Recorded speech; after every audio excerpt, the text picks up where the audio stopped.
Hello my beautiful friends, it's Amanda here, and today we're talking about a new NARS palette. Well, new-ish. This has been out for a little while now, but NARS just sent it over to me recently to review for you. This is the Climax eyeshadow palette. You can find it on the NARS website, and it's also available at a couple of department store type retailers that carry NARS products. I know that I saw it available at Saks, at Bloomingdale's, so I'll do a little searching around online, and anywhere that this palette is currently available, I will link down in the description box for you. This one's priced at $49 US.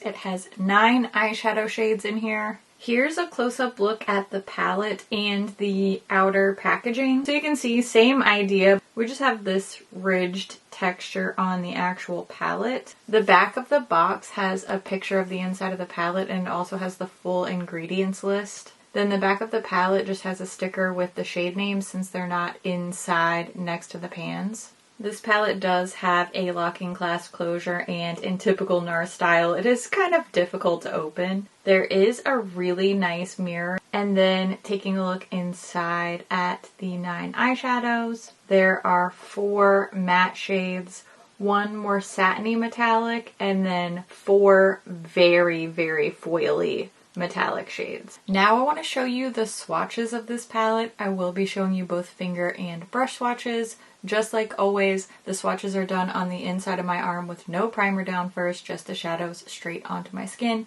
Finger swatches will be pictured on top, and then each brush swatch will be directly below.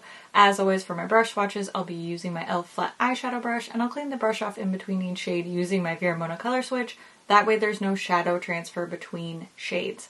And I want to reiterate for these swatches, these are done with a completely dry brush. Just keep that in mind when you see some of these foily metallics. Okay, let's go ahead and take a look at those swatches now. I know it's tempting to get distracted by how stunning these really foily metallics are, but I want to call attention to the brush swatches of the mattes, particularly the green and the darker brown shades. The brush swatches are so smooth and so beautiful. I cannot tell you how nice this formula is. Now that you've seen the palette swatched, I want to show you an eyeshadow tutorial for the look that I'm wearing today. I really love this look, spoiler alert. So we're going to take a look at a quick little eyeshadow demo, and then I'll wrap up all my thoughts at the end. You know the drill by now. I'm starting off by priming my eyes with my favorite eye base. It's the MAC Paint Pot in the shade Painterly. And then I'm going to use just a little bit of setting powder on top because I like a smooth surface to blend on top of. I'm going to start by mixing the 2 lighter matte shades in the palette, and I'm going to use that as my transition shade, just really building that up in the crease area. These 2 shadows in particular are quite light, but I found that I was able to really layer them up and build them up to an impressive amount of pigmentation. I added a little bit of that same mixture to my lower lash line as well, and just made sure everything was all blended together.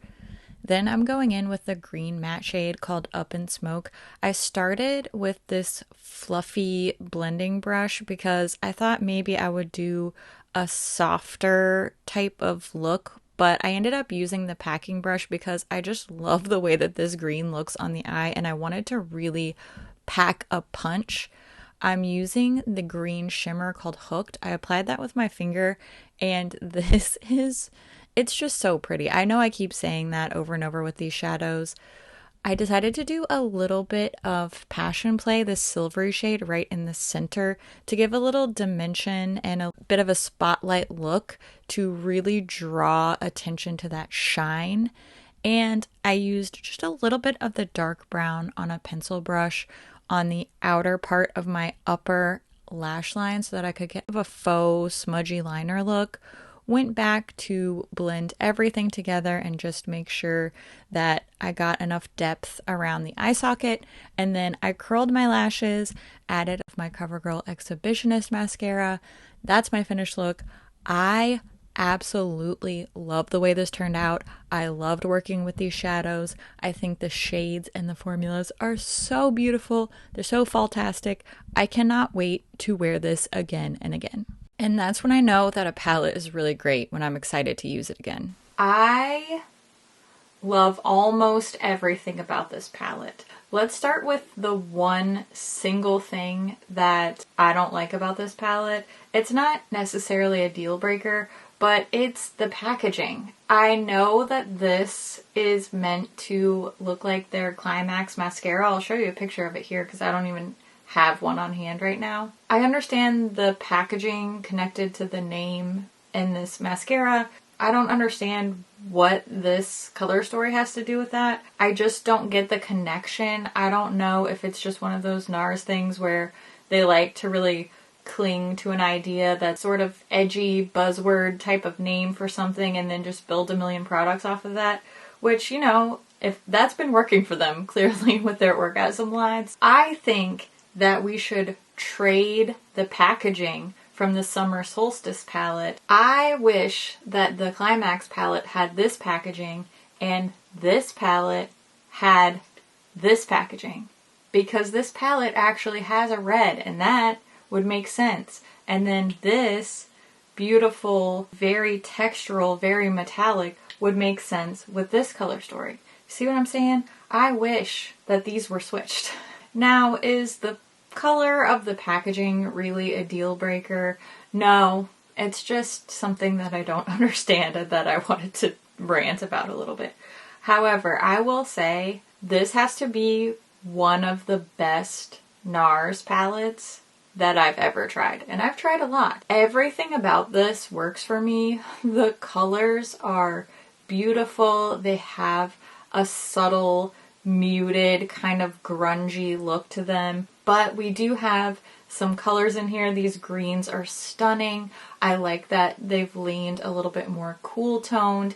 It makes it approachable, but it's just a little bit different than most of what's on the market right now.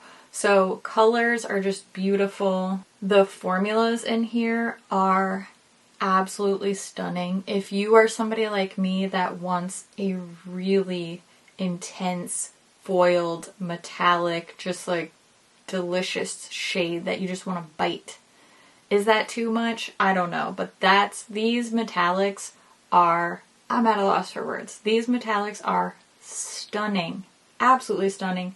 The mattes are all very velvety, very blendable. Every single shade in here is good. There is not one dud in here. There is not one shade that's out of place. You could easily do a little 2-3 shadow neutral look, just kind of throw it on, breezy little neutral look.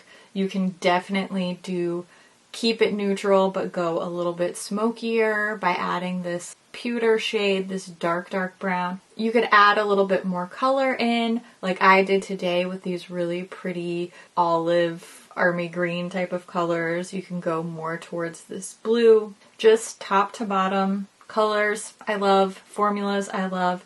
The only thing that I don't really like jive with is the packaging, but overall I do think that this is one of the most gorgeous, well-rounded NARS palettes that I've tried probably in the past year or two.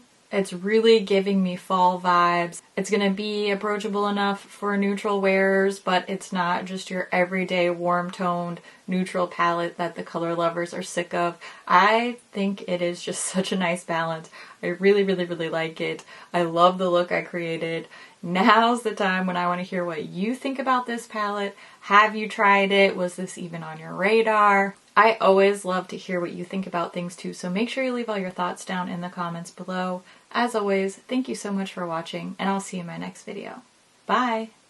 I mean, can we just talk about the nail game being so on point? Just ignore this one, but it does match my sweater, so this fall manicure is... okay.